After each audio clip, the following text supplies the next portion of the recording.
Hi, my name's Jerry McSparron, and this is a JMAC engine shop rebuild completion video on a Triumph Spitfire 1500. Today's date is August the 22nd, Saturday, August the 22nd. I apparently don't have a life.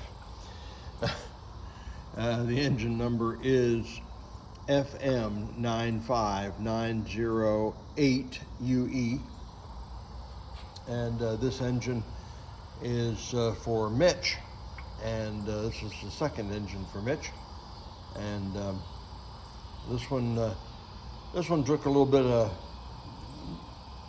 bit to get it going. I had another engine picked out for him, and I had trouble with it, and so I had to hustle around and get this one built. And I'm glad I did, because it's much better than the other one. And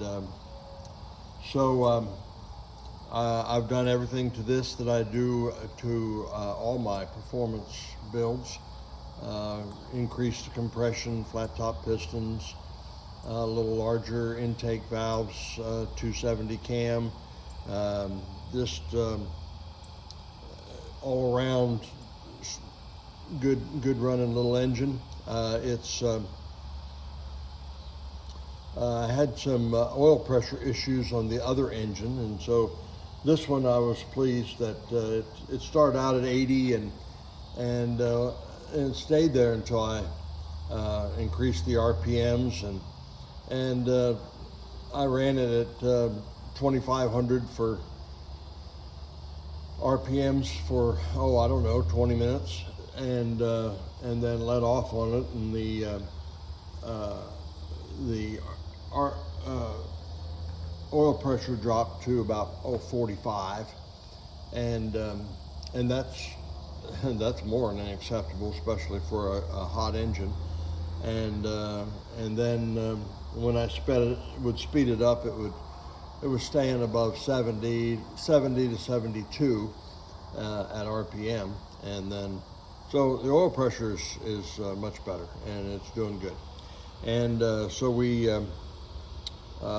it's been through it completely. It's got a whole new bottom end and fresh bearings and a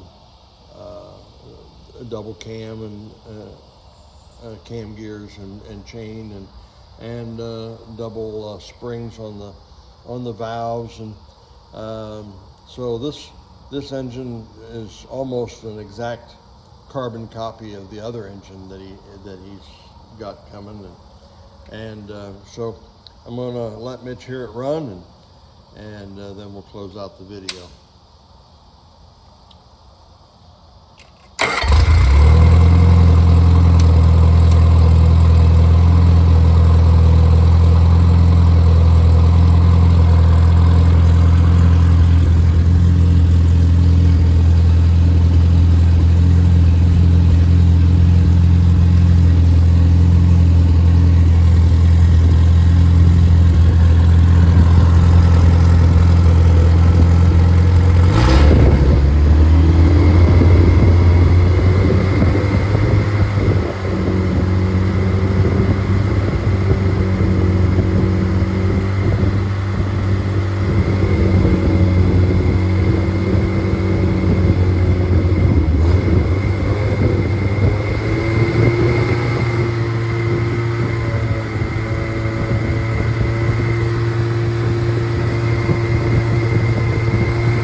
A little diesel there. I don't have a high enough octane fuel. I ran out of my high octane gas, and I've been using the lawnmower gas, which is 87 octane, put a little booster in it, but it's not enough. It'll probably need to run on 91 octane gas, and usually I don't have that much trouble with them stopping. The compression numbers were all above 180. I did that before I ran it for an hour, and I did a leak down check before I ran it for an hour, and everything was, every cylinder was less than 20% leak down, which is excellent.